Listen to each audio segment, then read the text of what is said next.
válvulas, sea capital, cúspide, aorta pulmonar, es permitir el paso de la sangre de una u otra cavidad en el momento adecuado del ciclo cardíaco, con un rendimiento óptimo y evitando el reflujo. Para eso tienen que cerrarse cuando debe cerrarse.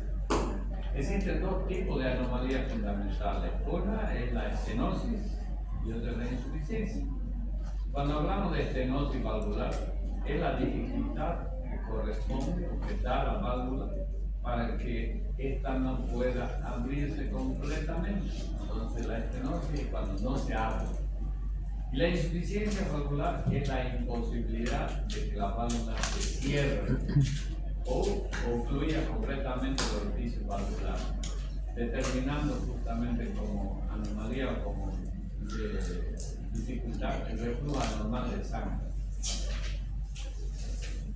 Las causas, hay muchas causas para la producción. Las más comunes son, en primer lugar, la fiebre reumática, que ya hemos hablado, que es una infección estreptocócica más el mecanismo inmunológico produce la destrucción de los pilares, sobre todo de las válvulas, determinando justamente estas dificultades que son la insuficiencia y la estenosis.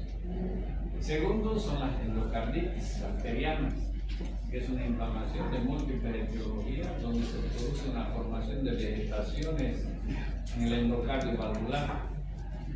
En tercer lugar, las malformaciones congénitas, debido justamente a una mala formación a nivel de las válvulas en el momento biológico de la formación del corazón.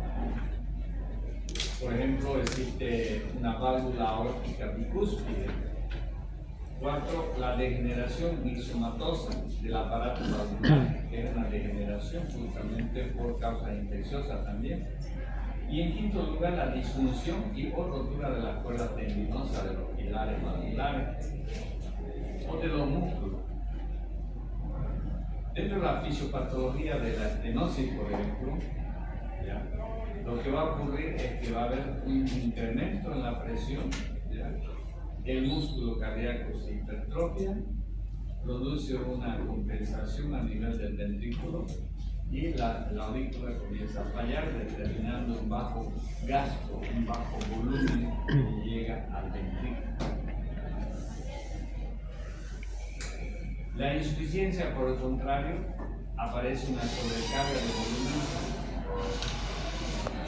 de volumen secundaria al reflujo, donde existe una dilatación reguladora y activación del mecanismo de Frank-Starling en la cavidad cardíaca, situada por detrás del aparato valvular insuficiente. Entonces, toda la falla se produce por detrás de la estenosis o de la insuficiencia, como también por delante. A ver, por delante, si hay una estenosis, imagínense, ¿qué va a pasar? No pasa mucha sangre de la aurícula al ventrículo izquierdo, si es la mitral. ¿Qué sucede cuando no le llega buena cantidad al ventrículo izquierdo? ¿Qué síntomas va a tener el paciente? Dificultad para respirar.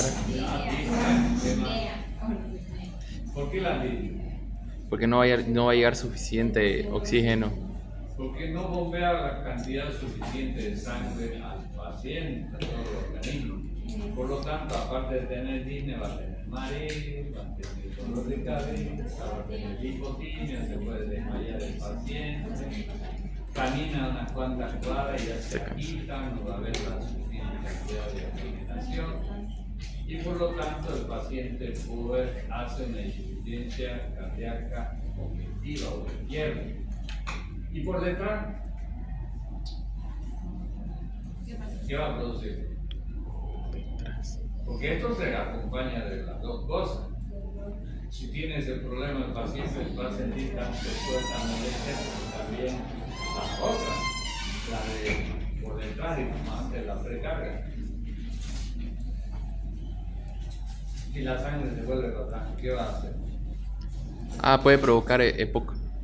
Eso.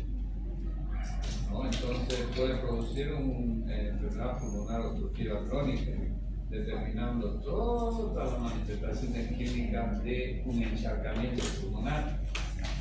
¿Ya? Eso tenemos que acordarnos bien. Las manifestaciones clínicas de todas las valvulopatías. Pueden haber soplos y ruidos anormales en la auscultación de los tonos cardíacos, flujo anormal de la sangre a través del aparato valvular estenosato o insuficiente, dilatación o hipertrofia de las cavidades cardíacas, desplazamiento del latido de la punta del corazón hacia más abajo, puede haber una desviación. Cuando existe las manifestaciones clínicas de las valvulopatías, comienza a aparecer los soplos. ¿Por qué los soplos? A ver, el otro día les dije cómo se originan los soplos.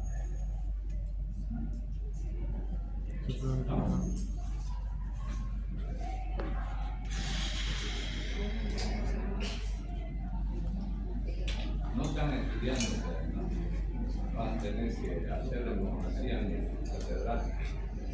Exámenes sorpresa. Va a sorprender. Les dibujé, ¿no?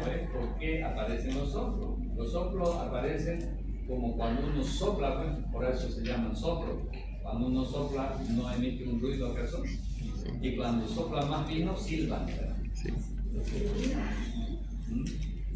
Es por la insuficiencia o por la estenosis va a producir un soplo, el paso de la sangre por ese orificio, o estenosado o insuficiente.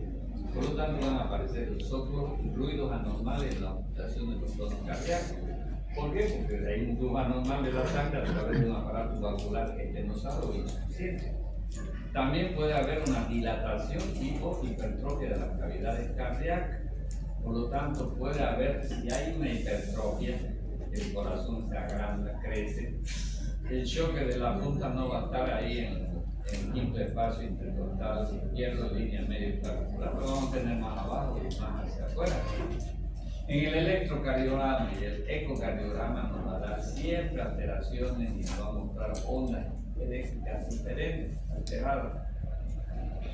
Otras manifestaciones clínicas de las valvulopatías son alteraciones hemodinámicas con repercusión sobre la circulación sistémica, sobre la circulación pulmonar y sobre la circulación coronaria. Al no haber buena cantidad de flujo sanguíneo sistémico, por supuesto que el corazón también no va a tener buen flujo sanguíneo, por lo tanto no va a haber la fuerza de contracción adecuada. También como manifestaciones clínicas de las valvulopatías se produce una activación del mecanismo de compensación que determina justamente una insuficiencia cardíaca. Cuando el paciente va teniendo insuficiencia cardíaca, el corazón es tan sabio que se va hipertrofiando. Por eso el paciente en la radiografía sale con un corazón de toro, grande. Hay cardiomegalia, por lo tanto, esa hipertrofia. La hipertrofia nace por la compensación que tiene el músculo cardíaco cuando falla el volumen, cuando falla el impulso eléctrico, etcétera, etcétera. Bien, vamos a ir viendo cada una de las valvulopatías. La estenosis mitral es la más frecuente que se presenta, tanto congénita como adquirida. ¿Ya? ¿Qué es la estenosis? Que no es nada más que una estrechez o disminución del área del orificio valvular mitral, donde produce una dificultad para el llenado del ventrículo izquierdo inmediato. O sea, cuando abre el ventrículo, no le llega buena cantidad de sangre. Normalmente la válvula mitral tiene un orificio más o menos de 5 centímetros cuadrados. ¿Ya? Y cuando existe estenosis mitral, tiene menos de 2 centímetros cuadrados, se reduce menos de la mitad. Por lo tanto, acá aparecen ya manifestaciones clínicas cuando el paciente comienza a hacer ejercicio. ¿ya? Ahí se va a notar porque se cansa más rápido. Y cuando tiene menos de 1 centímetro va a existir hipertensión arterial pulmonar por fallo retrógrado, porque se vuelve la sangre hacia el pulmón, produce congestión pulmonar. Esto da como consecuencia unas líneas de reposo, puede aparecer la línea inclusive estando echado el paciente. Y por último termina haciendo edema agudo del pulmón, que es lo más grave de la estenosis mitral que puede producir, determinando la muerte del paciente. También la estenosis mitral puede ser, puede presentarse o ser causa etiológica la fiebre reumática. Fisiopatológicamente existen 2 fallos. Uno es el retrógrado y el otro es el anterógrado, ¿ya? ¿Qué produce fisiopatológicamente el fallo retrógrado? Una hipertrofia de la pared auricular, o sea, la pared de la aurícula se hace más grande. ¿Por qué se hace más gruesa? ¿Por qué? Porque como hay más cantidad de sangre, la aurícula tiene que bombear más y por eso se hipertrofia. Porque hay dificultad para pasar la sangre. Entonces el músculo hace más fuerza para botarlo de la aurícula al ventrículo. Luego, cuando uno hace presión en la manguera para hacer pasar más el agua, hace más fuerza. Lo mismo. Entonces va a producirse una dilatación de la aurícula izquierda y fallas de la aurícula. Va a comenzar a producirse a partir de la dilatación de la aurícula, una fibrilación auricular por hipertrofia de la pared auricular. Otra manifestación de falla que se produce en el corazón es una éstasis de sangre en la aurícula. ¿Qué es la éstasis? ¿Saben lo que significa la palabra éstasis? ¿No es retención, doctor? Retención. O sea, se queda la sangre ahí, no circula. Y cuando hay éstasis de sangre por mucho tiempo, produce trombos, se produce la trombosis, el embolismo sistémico que va a determinar fácilmente que se produzca en cualquier momento un infarto agudo del miocardio. Fisiopatológicamente hay un aumento de la presión del capilar pulmonar, determina una insuficiencia cardíaca izquierda con hipertensión arteriopulmonar y congestión pulmonar. Es lo que determina posteriormente el edema. Fallo anterógrado, es lo que les decía hace rato, ¿no? Pobre llenado del ventrículo izquierdo durante la diástole, disminución del volumen sistólico del gasto cardíaco y por lo tanto no va a botar buena cantidad de sangre. El paciente va a tener disnea, va a tener mareo, va a estar desganado, no hay fuerza para nada, poca tolerancia a la taquicardia, se acortan los tiempos diastólicos y por lo tanto se compromete todavía más la represión del ventrículo izquierdo. Entonces, por lo tanto, el paciente va a tener disnea, lo que decíamos hace rato, por la congestión pulmonar, inicialmente disnea de esfuerzo, va a haber ortopnea, disnea paroxística nocturna, edema agudo del pulmón, infección respiratoria de repetición por la congestión pulmonar, favorece la colonización de la vía respiratoria, el paciente va a tener astenia, disminución del gasto cardíaco, signos de insuficiencia cardíaca derecha en fase avanzada. El paciente llega a tener la fascia mitral, cuando vimos la fascia mitral, es un cachete chaposo, las chapetas mitrales se llaman, puede tener un pulso pardo pequeño y latido de punta débil por caída del volumen sistólico. El pulso pardo, cuando veamos pulso y presión, van a ver que ahí es un pulso pequeño, que uno lo puede, toma el pulso al paciente, el paciente queda prácticamente un pulso que no se siente así. En el pulmón va a haber estertores pulmonares húmedos y edema pulmonar. Entonces, cuando escuchen mucho, como si estuviera hirviendo una olla de agua en el campo pulmonar, eso se llama estertores. sectores pulmonares húmedos. Y es peligroso porque ahí el paciente ya puede hacer un edema agudo del pulmón. El paciente comienza a tener, al igual que en el shock cardiogénico, ingurgitación yugular. ¿Por qué la ingurgitación yugular? Por la sangre que vuelve para acá. Por lo tanto, comienza a ver la tinta aquí en el cuello, se siente, se lo ve, así de infección. Hepatomegalia. ¿Por qué la hepatomegalia?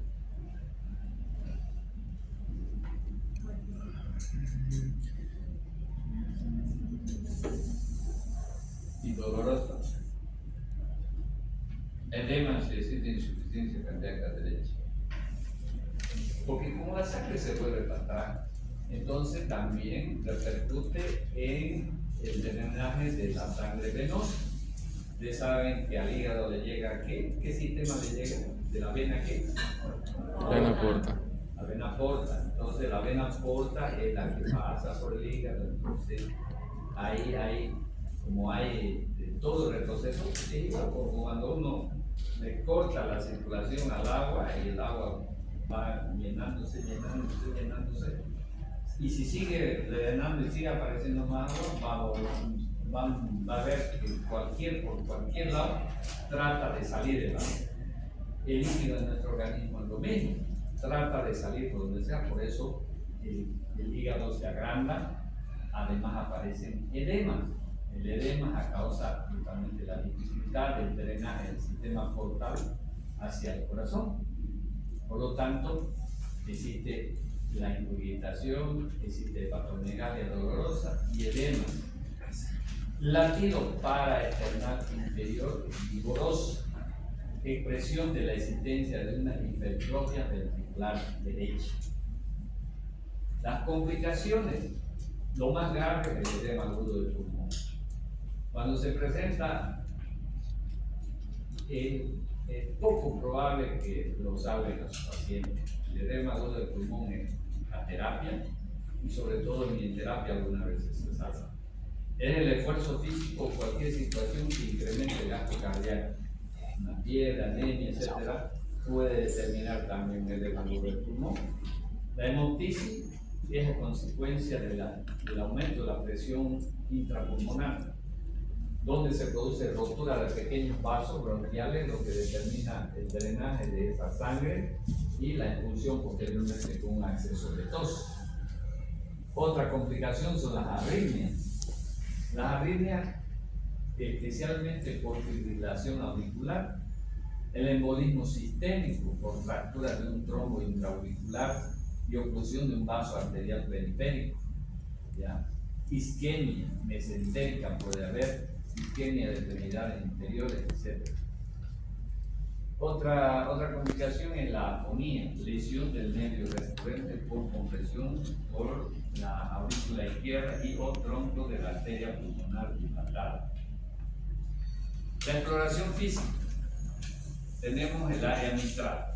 En el área mitral podemos encontrar justamente un refuerzo del primer ruido porque se produce un cierre brusco y enérgico de la válvula mitral. Un chasquido de apertura de la válvula mitral después del segundo ruido normal. Soplo diastólico con sonoridad de retumbo decreciente y que se acentúa en la supraesistole, inmediatamente antes del primer ruido, ¿no? Entonces, esto es lo que sucede. Primer ruido, segundo ruido, ¿ya? Y se produce ese chasquido de apertura de la válvula, que como cuando se abre así y pasa como un silbido, digamos, un chasquido, la sangre por esa válvula estenosa. Porque cuando hay estenosis se cierra la válvula, pero lo que no se abre es bien. Entonces queda así, con un volumen pequeño. Entonces, por lo tanto, ahí se va a escuchar los soplos. El electrocardiograma presenta una onda P mitral, si no existe un crecimiento del corazón. La radiografía y el electrocardiograma son importantes porque nos va a mostrar la silueta cardíaca aumentada, como también el ecocardiogram. Por lo tanto, ven aquí en la figura, este es lo normal de la válvula mitral cuando se abre para dejar pasar la sangre. Y cuando hay estenosis está así, como un ombliguito. La insuficiencia. La insuficiencia es lo contrario de la estenosis. No se cierra bien. Si el otro no se abría bien, este no se cierra bien. Es situación en la que la válvula mitral no es capaz de permanecer herméticamente cerrada durante la sístole ventricular, permitiendo un reflujo anormal de sangre desde el ventrículo izquierdo a la aurícula izquierda durante la sístole ventricular. Las causas son varias, por alteración de las valvas, fiebre reumática, endocarditis infecciosa, colagenosis, enfermedades degenerativas, causa congénita, como la válvula mitral emitida, o disfunción de una prótesis valvular. Algunas veces el niño nace con una valvulopatía congénita y a los pocos meses de vida ya lo operan. Y algunas veces las prótesis no son pues tan de confiar, digamos, toda la calidad de sí.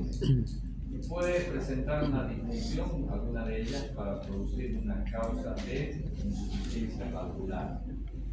No funciona, no se cierra bien. Otra causa es por alteración del anillo mitral, dilatación del ventrículo izquierdo o calcificación. Otra causa es por alteración de las cuerdas tendinosas. Se produce una rotura, que puede ser por un traumatismo, por una infección como la endocarditis, o por elongación, enfermedades del tejido conjuntivo. Y otra causa es por alteración de los músculos papilares, donde se produce una cardiopatía isquémica. Ya. La fisiopatología justamente de la producción de la insuficiencia mitral es que primeramente se produce un reflujo sistólico. Este reflujo sistólico del ventrículo izquierdo a la aurícula izquierda va a producir una sobrecarga de volumen en la aurícula. Como tal, esta sobrecarga de volumen de la aurícula produce una congestión y edema pulmonar. También fisiopatológicamente en la postcarga puede haber una diástole, en la diástole una sobrecarga de volumen en el ventrículo izquierdo, dilatación compensatoria y por lo tanto insuficiencia cardíaca izquierda después de lo que se produce posterior a la insuficiencia mitral. Entonces el ventrículo va a estar digamos, en diástole sobrecargado de volumen. Esto produce una dilatación compensadora, lo que produce una insuficiencia cardíaca izquierda. No sale mucha cantidad de sangre del ventrículo izquierdo. Las manifestaciones clínicas, el paciente va a llegar a tener llegando, o sea, apnea, se va fácilmente fatigar, que va aumentando poco a poco por descenso del gasto cardíaco. ¿Qué es el gasto cardíaco? Que es la cantidad de sangre que tiene que botar el corazón hacia el sistema general. El paciente va a llegar a tener dificultad respiratoria, ortopnea, línea paroxística nocturna, o también puede llegar a presentar un embolismo arterial pulmonar. También la manifestación clínica es de una insuficiencia cardíaca congestiva en sus formas evolucionadas. El latido de la punta se desplaza hacia la izquierda y hacia abajo. Es un latido amplio y poco sostenido. El ventrículo se agranda y prácticamente rectifica. Puede palparse en el tril sistólico apical. Las manifestaciones clínicas también a la ocultación en el foco mitral nos va a dar un primer ruido apagado, la válvula no se cierra completamente, un soplo holosistólico, un chorro de vapor, que se propaga hacia la axila, puede ser meso o telesistólico. Dentro de las manifestaciones clínicas, el pulso arterial es normal y célebre, o sea, bien acelerado. El electrocardiograma nos va a mostrar una onda P mitral, signos de crecimiento del ventrículo izquierdo con ondas R altas. La radiografía del tórax nos va a mostrar un crecimiento del corazón, ¿ya? De segundo y tercer arco izquierdo. Por lo tanto, ven el choque de la punta donde está, casi en la línea axilar anterior, y abajo colinda con el diafragma. Entonces, es importante determinar justamente cuando presentan estas manifestaciones, realizar una buena imagenología del paciente. Y el electro muestra eso. No verán ninguna de estas ondas son normales. Todas, disparidad, porque se produce fibrilación, etcétera, etcétera. Bien, ahora vamos a hablar de la estenosis aórtica. La estenosis aórtica también tiene que ver con el sistema circulatorio general, porque depende de esta válvula para que se pueda proveer de buena cantidad de sangre en nuestro sistema orgánico general. Por lo tanto, en la aorta, en la válvula aórtica, también se puede producir el estrechamiento, la estenosis. Es la obstrucción del tracto de salida del ventrículo izquierdo, casi siempre como consecuencia de una estenosis del aparato valvular. Las causas son congénitas, válvula aórtica unicúspide, tiene una sola válvula, válvula aórtica bicúspide o también puede ser tricúspide. Esas son las causas principalmente congénitas, porque no se llega a formar adecuadamente la válvula en la semana correspondiente cuando se está formando todo el sistema cardiocirculatorio. Las causas adquiridas, en primer lugar, la fiebre reumática, proceso inflamatorio infeccioso que se produce en un engrosamiento y fusión de las comisuras valvulares. Se produce una causa degenerativa también propia del anciano, sobre todo por calcificaciones de las válvulas. Las válvulas se llegan a calcificar y también se produce una arteroesclerosis, depósito de calcio en las cúpulas valvulares. No hay. Las causas pueden ser adquiridas o congénitas o adquiridas.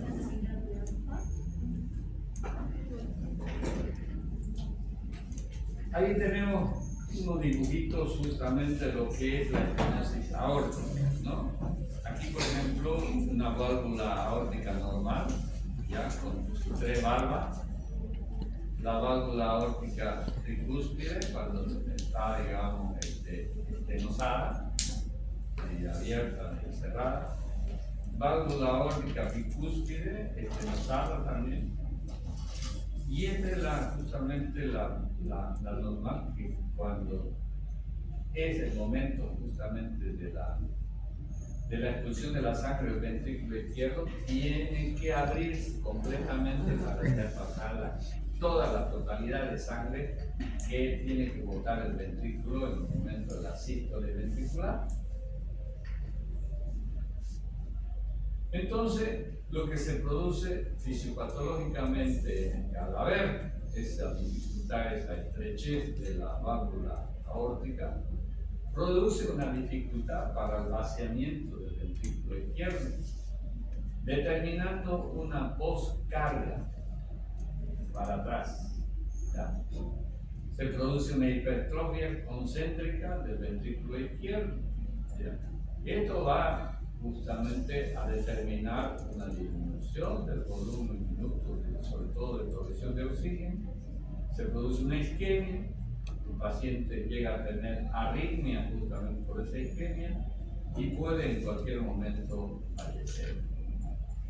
A partir de la hipertrofia concéntrica del ventrículo izquierdo también puede haber una distensibilidad del ventrículo izquierdo, o sea, se va agrandando, va a haber una hipertrofia. aumenta la presión diastólica del ventrículo izquierdo. Esto dilata el ventrículo izquierdo y puede llevar a una insuficiencia cardíaca anterógrada, como también puede haber una insuficiencia mitral, lo que determina una insuficiencia cardíaca retrógrada, tanto para adelante por detrás. Entonces la estenosis aórtica comienza a tener manifestaciones en el paciente. Puede estar asintomático durante mucho tiempo, pero puede aparecer de un momento a otro una astenia progresiva. ¿Qué es la astenia? Ya. Eso siempre tienen que estar haciendo seguimiento y entendiendo todo lo que dice ahí, porque si no, no podemos quedar con dudas y eso no es bueno, ¿no? La astenia progresiva, el paciente llega a tener desgano, no hay fuerza, puede ser el primer síntoma de una historia clínica o una anamnesis. La disnea de esfuerzo, después posteriormente viene, se presenta, puede llegar a una disnea de reposo. Está bien, cuando uno hace esfuerzo que se agite, ¿no? Pero si no hace esfuerzo y está agitado, ya está más grave. Puede aparecer ortopnea y la disnea paroxística. Los síntomas cardinales de la estenosis aórtica aparecen cuando se afecta el 25% del volumen sistólico. Puede llegar a presentarse síncope en estos pacientes, ¿no? El 25% de los pacientes. Inicialmente tras el esfuerzo físico intenso, por adaptación al esfuerzo, y por lo tanto se instala un ángulo de aspecto. El cuadro clínico manifiesta justamente la exploración física, latido de punta desplazado hacia la izquierda y hacia abajo por la hipertrofia del ventrículo izquierdo. Pulso parvo pequeño y tardo también tardío. Presenta una dificultad de vaciamiento del ventrículo izquierdo. La tensión arterial sistólica está disminuida con escasa modificación de la tensión arterial diastólica. Es un trastorno tardío. El tren sistólico palpable en el borde external izquierdo. A la ocultación vamos a encontrar un chasquido, o sea, un soplo o clic de eyección después del primer ruido, la tensión, por la tensión de la válvula aórtica. Puede haber, frecuentemente hay, soplo mesosistólico de morfología tromboidal por disminución del flujo aórtico por la válvula estenosada cuando la presión intraaórtica alcanza un determinado nivel. Entonces lo que le decía, ¿no? Cuando la válvula está estenosada, puede aumentar la presión intraaórtica alcanzando un determinado nivel, lo que provoca justamente esa emisión de ese sonido de sonido. El diagnóstico. El diagnóstico lo podemos hacer por un electrocardiograma, donde existen signos de crecimiento ventricular izquierdo con grandes ondas R en B5 y B6, y onda S profunda en B1 y B2. Ondas T negativas por la sobrecarga de presión.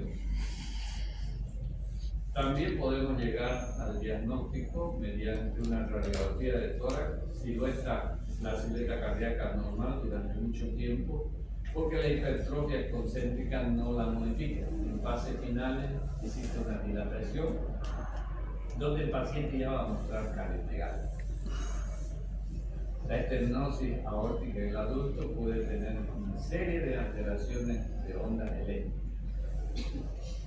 El diagnóstico puede hacerse también por ecodoppler, que nos va a permitir medir el área valvular y el agrandamiento transvalvular. La insuficiencia aórtica, que es la otra patología, como la estenosis no dejaba pasar, la insuficiencia deja pasar, pero se vuelve, no cierra bien completamente cuando debe cerrarse la válvula. Es la incapacidad de los velos valvulares aórticos para el cierre hermético de la aorta, determinando el reflujo diastólico desde la misma aorta al ventículo izquierdo. Las causas existen muchas, como la anomalía de los velos valvulares por perforación, se produce anomalías congénitas por endocarditis, se produce una retracción de las valvas, lo que llamamos justamente enfermedad reumática o arteriosclerosis. Y también otra causa es la degeneración y laxitud, el síndrome de Marfan. Otra causa son las anomalías de la raíz aórtica, por una hipertensión arterial, por ejemplo, por espondilitis, por espondilitis anquilocoyética, por disección de la válvula aórtica. Tercero, por anomalías del soporte comisural, ya, por aortitis, por ejemplo, inflamación de la aorta, por traumatismo de la raíz aórtica. Y 4, por dilatación de la raíz aórtica, artropatías no inflamatorias y el síndrome de Marfan. Dentro del flujo fisiopatológico, al haber un aumento justamente de la presión del ventrículo, la presión diastólica, determina una isquemia. Esa isquemia nos va a determinar un volumen venoso aumentado. Las manifestaciones clínicas de insuficiencia cardíaca, ¿ya? O sea, todas las manifestaciones clínicas de insuficiencia aórtica no va a ser o son las mismas de las manifestaciones clínicas de insuficiencia cardíaca, donde se produce por falta de contracción, puede haber inclusive isquemia miocárdica hasta las 4 o 5 décadas de la vida, es donde más frecuentemente se presenta. También puede haber una disnea de esfuerzo con presentación de dificultad respiratoria, sobre todo al cambio de posición, la ortopnea, disnea paroxística nocturna como manifestaciones clínicas más frecuentes. También puede presentarse o presentar el paciente angina, que es la angina, largo espectro y palpitación. El síncope puede aparecer como manifestación clínica hasta la forma clínica muy avanzada de la enfermedad. También tenemos un pulso capilar, el signo de Kienle, que aparece justamente como manifestación tardía de la insuficiencia aórtica. Se presiona sobre la uña y se observa cómo el borde de la zona pálida avanza y retrocede durante la sístole y diástole. Puede haber una transmisión intercapilar de una onda de pulso arterial. También existe la que se llama como manifestación clínica el signo de la danza carotídea o signo de Corrigan, donde aparece como un latido carotídeo visible y muy amplio en el cuello. También puede haber un pulso magnus y célebre, amplio y rápido. La ampliación de la tensión arterial diferencial por elevación de la tensión arterial sistólica y disminución de la diastólica, e incluso puede ser de cero, por aumento del volumen sistólico y la regurgitación. Luego también podemos encontrar como manifestaciones clínicas el latido de la punta aumentada de amplitud y desviada hacia la izquierda y hacia abajo. La ocultación del foco aórtico nos da primero y segundo ruido generalmente apagado.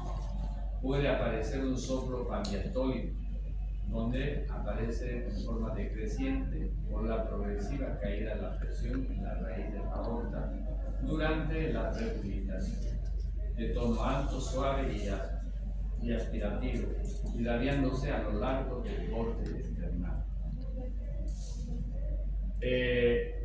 Otra de las manifestaciones clínicas que en el electrocardiograma van a aparecer signos de crecimiento del ventrículo izquierdo por sobrecarga diastólicas, ondas pecudas y sobredesnivelación del segmento ST.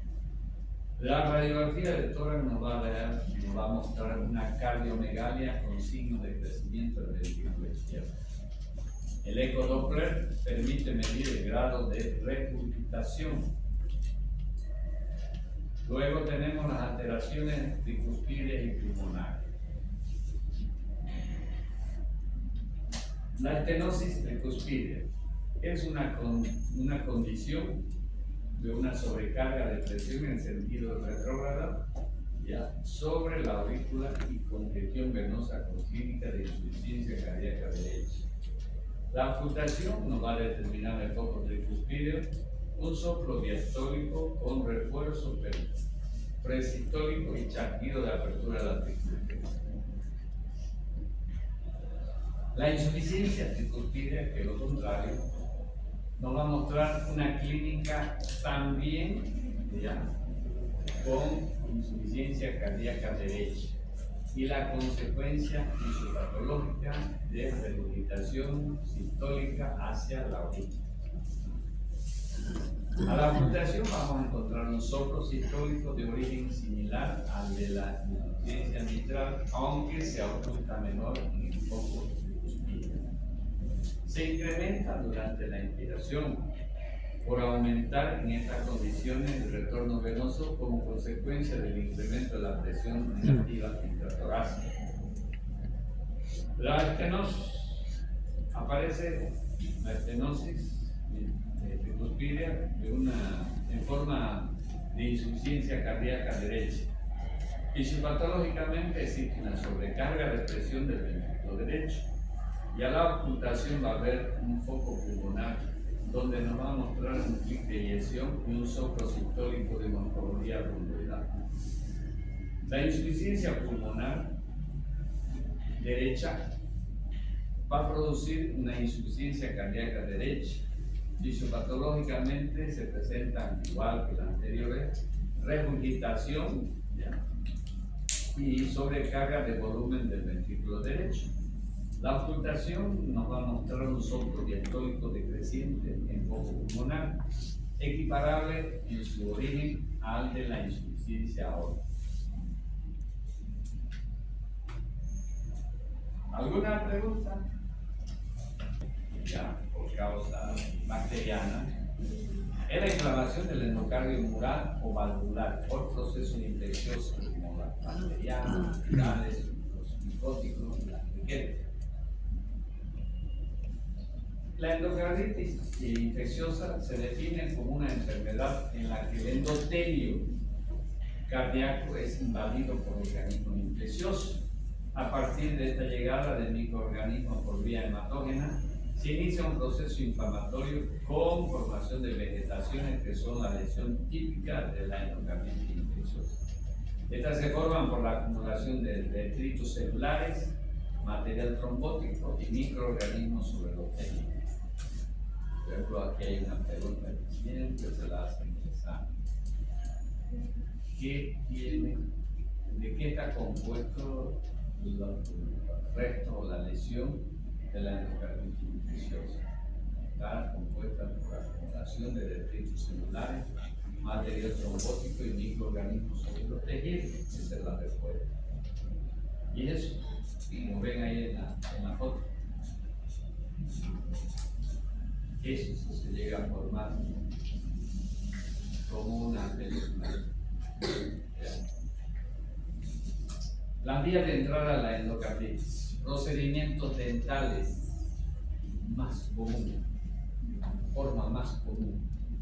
Por eso hay que tener cuidado con los dentistas, porque algunas veces los dentistas hacen cada chambonada que provocan infección, extracciones dentales, prótesis, puentes, los frenos, ese se le llama, el riesgo alto en pacientes con pobre higiene dental, ancianos con inmunocompromiso. Problemas respiratorios son también en frecuencia la puerta de entrada de la infección, sobre todo broncoscopía. ¿Qué son las broncoscopías? ¿Saben lo que es la broncoscopía? Ya han llevado imagenología todavía. No digo yo que no es propenso y está mal. No está acorde a lo que se avanza. La broncoscopía es similar a la endoscopía, pero se hace por los bronquios. Es una endoscopía del sistema respiratorio. También otra vía de entrada son las infecciones, sobre todo en la piel, por quemaduras, biodermia, especialmente en los niños, ¿no? Las biodermitis que aparecen todas con lesiones en la piel. Líneas venosas centrales por más de 48 horas, catéteres venosos centrales de color ya. Por más de 48 horas que permanece ese catéter, puede ser una puerta de entrada de infección. Adición a droga por inyectarse con material no estéril.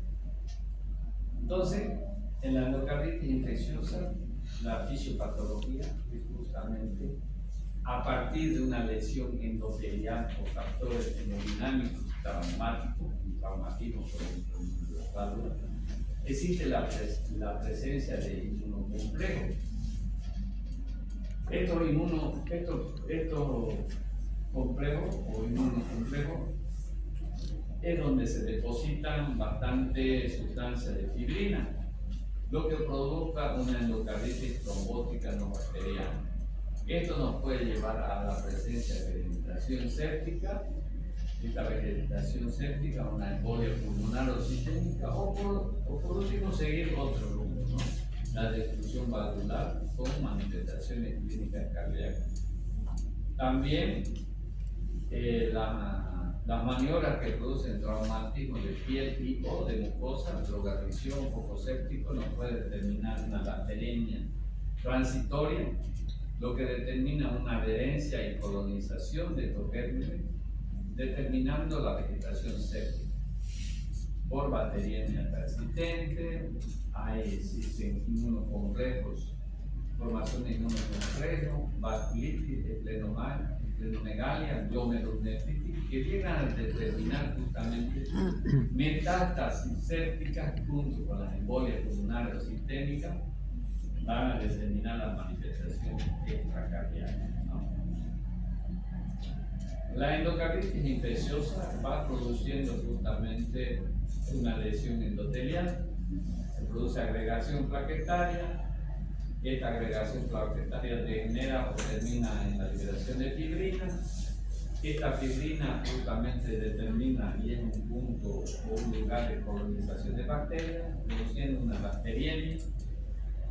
Luego de la bacteriemia una colonización y se instala la endocarditis infecciosa con la formación de vegetación. Esto, cuando se hace un buen tratamiento, puede dejar lugar de cicatrización porque ha sido una infección del endocardio, del epitelio, provocando diferentes formas de presentación de la curación. La clasificación de la endocarditis se clasifica en endocarditis de válvula nativa, endocarditis protésica, endocarditis en adictos endovenosos, endocarditis nosocomiales y endocarditis con hemocultivos negativos. En la endocarditis de válvula nativa, ¿cuál es el cuadro clínico? El paciente tiene dos fases, una fase aguda y una fase suave. La fase aguda se caracteriza por un síndrome febril de corta evolución. El paciente llega a tener fiebre con gran compromiso del estado general, los registros elevados de la temperatura, presentándose como un síndrome de respuesta inflamatoria sistémica o sepsis. En general, su diagnóstico se efectúa dentro de los primeros 7 días de evolución, donde presenta el paciente mayor mortalidad, ¿no? La fase subaguda es cuando el paciente presenta un inicio insidioso de la enfermedad, caracterizado por un síndrome febril de varias semanas o meses de evolución, con síntomas inespecíficos, con mayor frecuencia de manifestaciones autoinmunes.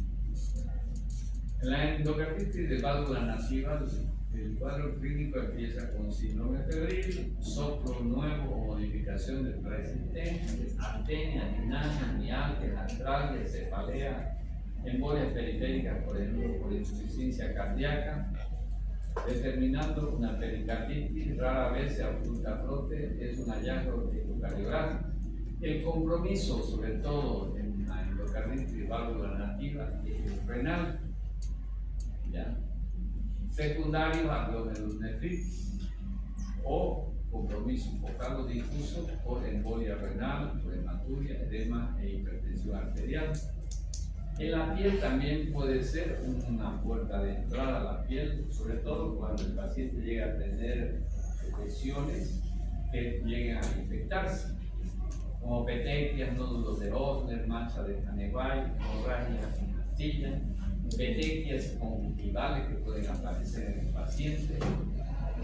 Y entre el 20 y 50% de los pacientes llegan a presentar esplenomegalia. Fondo de ojo, aparecen petequias y manchas de rojo. Esos son los nódulos de Osler. ¿Ven? Aquí tienen como una bollita, ¿no? Pero son duras, no son ampollas, que están dentro del tejido celular simultáneo. Por lo tanto, son pequeñas formaciones ásperas que determinan justamente la presencia de nódulos de Osler. Las manchas de Caneway, que son manchas que aparecen en los lugares críticos sobre todo y sobre los pliegues de la piel. Las hemorragias en astilla, están viendo cómo aparece la hemorragia justamente de Chunguer. Las manchas de Roche que aparecen en la retina, que justamente están como en la mancha. La endocarditis de válvula nativa se presenta en la mayoría de los casos por la presencia de estreptococo en el 45 al 65%. Los estreptococos del grupo viridán entre el 30 al 40%, otros de 15 a 25%. Los enterococos, los estafilococos aureus, los estafilococos coagulasa negativas, vienen a significar justamente cada uno entre 5,18, 10,27 y 1,9%. Luego también la endocarditis de válvula nativa puede estar generada por bacilos aeróbicos gram negativos. Tiene germen gram negativo que conocen, el estafilococo, y bacilos aeróbicos gram negativos que incluyen los ACE entre 1,5 y 13%, los hongos entre 2 y 4% y otros gérmenes menos del 5%. La endocarditis protésica es aquella endocarditis o inflamación del endocardio que se produce a consecuencia de la implante de las válvulas. Se define como la infección que se produce sobre cualquier sustituto mecánico biológico autólogo o heterólogo de las válvulas nativas. Las prótesis mecánicas presentan superficies de difícil adherencia para el germen. Estos suelen asentarse en las suturas o en las trombos. Esto explica la elevada incidencia de abscesos perivalvulares o dehiscencia de suturas. Dentro de la endocarditis protésica tenemos justamente de tomar en cuenta que se dice que es precoz y se produce dentro de los 60 días del reemplazo valvular, o sea, tiene que ser después de los 2 meses para que sea considerado como afectación del implante valvular. Y tardía si se produce hasta el marzo.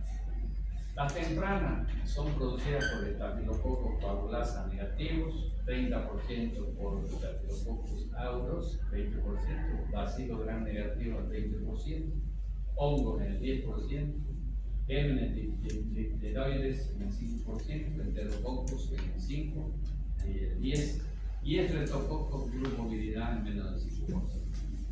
La endocarditis protésica tardía aparece cuando es infectada o contaminada por estreptococo del grupo viridán en el 25%, estafilococos coagulasa negativo en el 20%, estafilococos aureus en el 10%, bacilo gram negativo en el 10% y hongos en el 5%. La endocarditis infecciosa en el adicto por vía intravenosa, en estos casos afecta más frecuentemente a las válvulas derechas, en particular a las válvulas tricúspides. Epidemiológicamente, la incidencia en adictos endovenosos es de 2 a 5% por paciente año. El germen más frecuente es el Staphylococcus aureus, en el 50%, seguido de Streptococcus en el 15%, bacilos aeróbicos gram negativo en el 15%, hongos en el 5%, polimicrobianos en el 5% y cultivo negativo en el 5%. La endocarditis nosocomial es otra de las endocarditis que se puede presentar por una contaminación o infección dentro del hospital. Se define como la presencia de la endocarditis a partir de las 48 horas de internación o luego de que un procedimiento intrahospitalario en las últimas 4 semanas haya dado como resultado higiénesis para la presentación de esta endocarditis. Su incidencia es de 5 a 29%, o sea, tiene un buen margen, ¿no?, de presentación. Sus factores predisponentes son la presencia de catéteres endovenosos. Por eso cuando se implanta el catéter hay que tener mucho cuidado de no contaminar el catéter y de que está haciendo el procedimiento con todas las medidas de bioseguridad. Son factores predisponentes la presencia de catéteres endovenosos, cirugía e internación en áreas de cuidado crítico, quemaduras extensas del paciente, inmunodepresión, microbiología. Los gérmenes hallados reflejan el foco de origen, que es el Staphylococcus, de la piel, Enterococcus, bacilos gram negativos y sobre todo los asociados justamente a catéteres y vías aéreas. La endocarditis con hemocultivos negativos.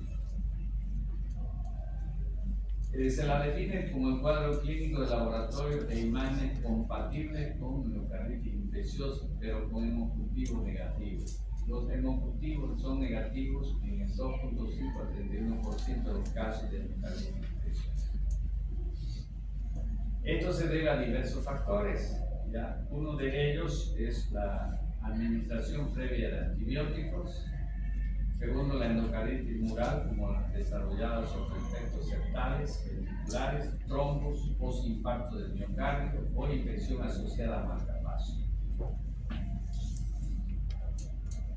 El tercero, el crecimiento lento de microorganismos, por ejemplo, la hemófilos, la lactinobacilos, los cardiobacterium y sobre todo variantes nutricionales de Streptococcus o Brucella.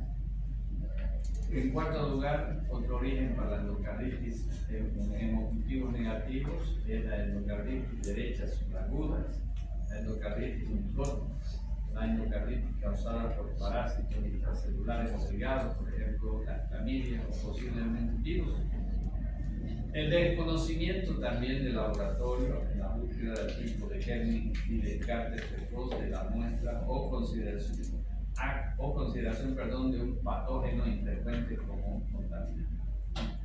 Los exámenes de laboratorio que se piden para la endocarditis es un hemograma.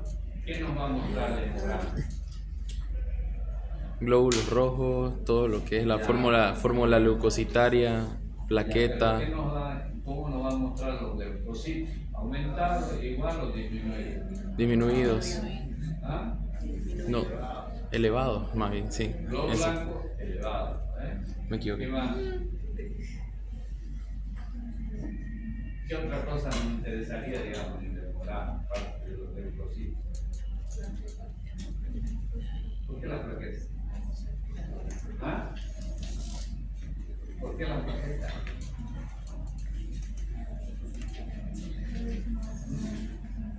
La fórmula leucocitaria, ¿no ven? Aquí, ¿quiénes estarían aumentados? Linfocitos, neutróficos o eosinóficos. PCR también se puede hacer como laboratorio. ¿Qué es el PCR? ¿Cómo? ¿No han llevado todavía? No me acuerdo. ¿Cómo? Y lo tengo aquí. Por eso, pero ¿qué se llama? Eso. ¿no? O proteína C reactiva. Ajá. ¿Ya? Sí. Lo importante es que tienen que tomar en cuenta que esta prueba se hace para determinar justamente si hay una infección. ¿Ya? Porque cuando hay infección, justamente se ve alterados los valores normales. La determinación también de complementos, C3 y C4. Hay que ver, nos saben en la laboratorio también todas las pruebas de función renal. Hay que hacer un examen completo de orina y todos los exámenes completos para ver la coagulación. ¿No? Doctor, ¿qué complemento C3, C4? ¿Ah? Complemento C3, C4. Son, ¿cómo se llama? ¿Han llevado fisiopatía? No. Estamos ya. La van a llevar, son células que tienen los sistemas inmunológicos que actúan. Por ejemplo, en el VIH, mayormente el complemento C4 es el que determina, digamos, que eleva C4, la carga viral tiene que bajar. O sea, a medida que uno sube, el otro baja. Eso significa que el paciente está reaccionando a la medicación y se está produciendo una disminución de los virus circulantes y que sus anticuerpos están mejorando. Pero la función renal, el examen completo de orina y tiempo de coagulación, ¿no? La radiografía de tórax nos va a mostrar infiltrados pulmonares, ya, la radiografía, embolias sépticas.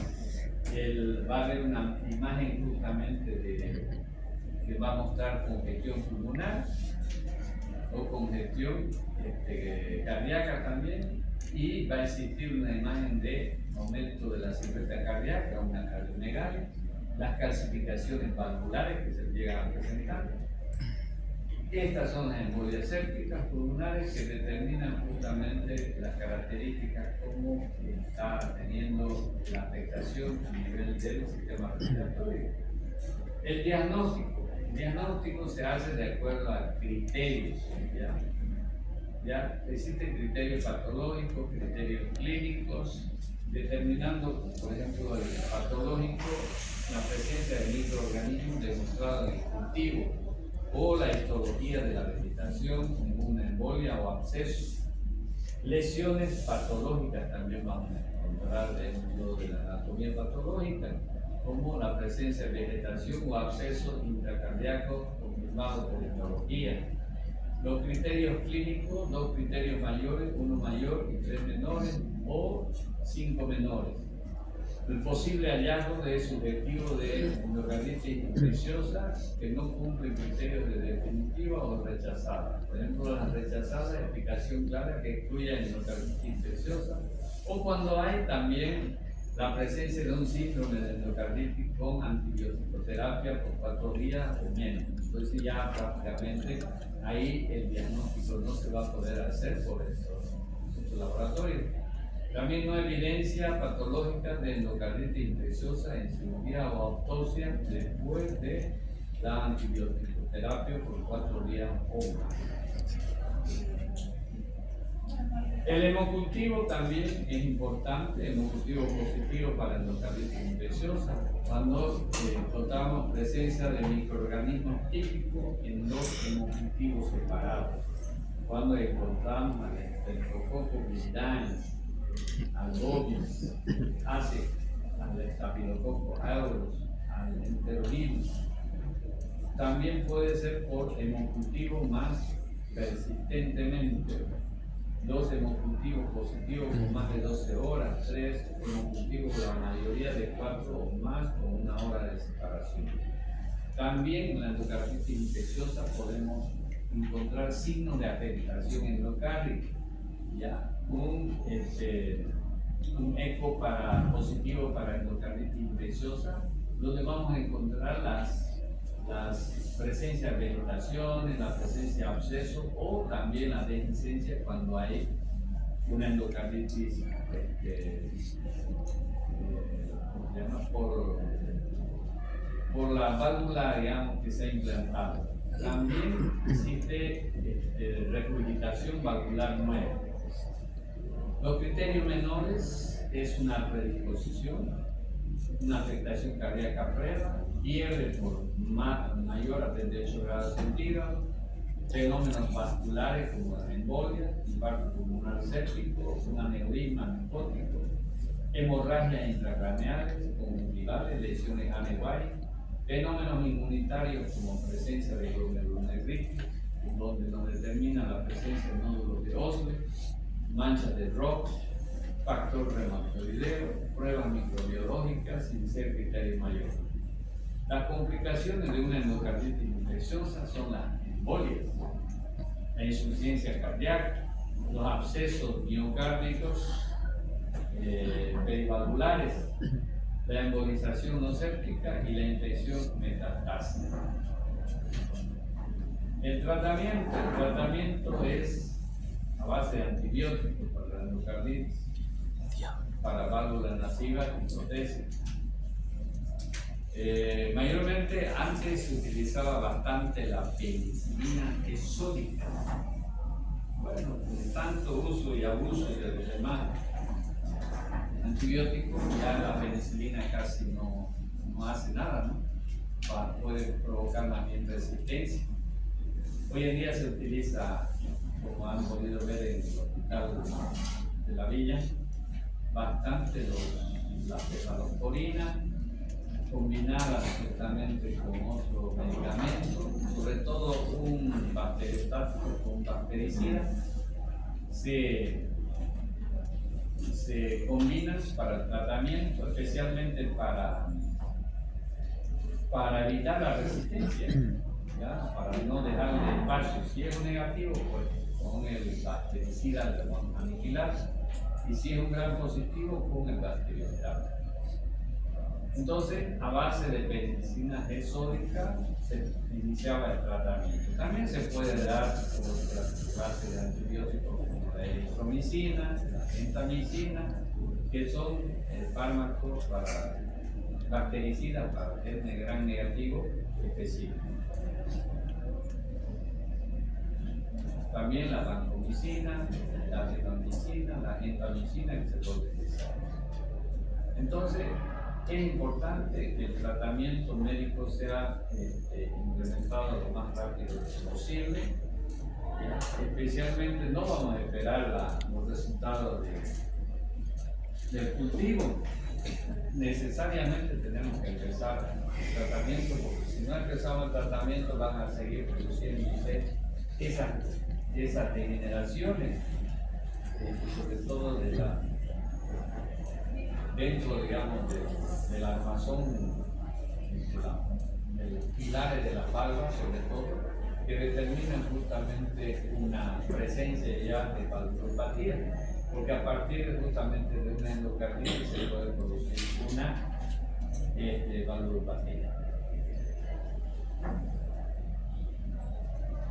Los factores del mal pronóstico se dice que pueden ser, digamos, en la mujer, cuando se presenta en la mujer, un mal pronóstico, la presencia de Staphylococcus aureus, las vegetaciones grandes, la presencia de una válvula aórtica dañada, de una válvula protésica implantada, el que el paciente sea un ancianito, el que el paciente tenga diabetes mellitus, tenga desnutrición, o haya presentado algunos eventos embólicos, o la presencia también de un absceso valvular e insuficiencia cardíaca.